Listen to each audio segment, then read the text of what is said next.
Mulle tundub, et torg hoolib inimestest. Seda on varem ka korratud, aga me ütleme seda veel.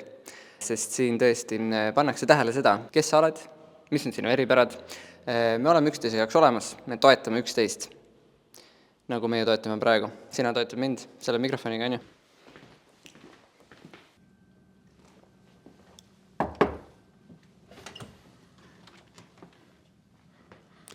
Nimeta üks asi, mida torgist kindlasti kaasa saab. Tarkust.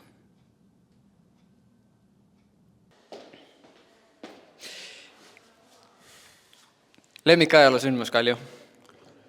Tööstusrevolutsioon, vägev värk. Sama. Sul? Sama. August?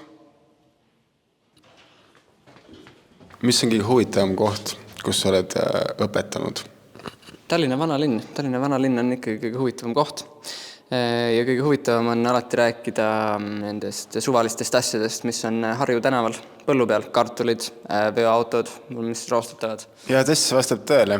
Sama küsimus sulle. Kõige põnevam koht, kus sa oled õpetanud? Kindlasti torg on äärmiselt põnev koht, kus ma olen õpetanud. Võib-olla võtaks ka, et vanalinn või siis tegelikult ühes me käisime Lasnamäe kunstipaviljonis, see oli põnev. Ja Lasnamäel ringi kõndida oli põnev.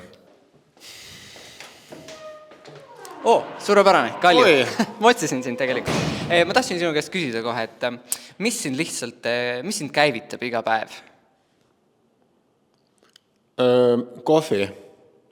Ja mõtle sellest, et ma saan tulla siia kooli tööle. See on fantastiline kool.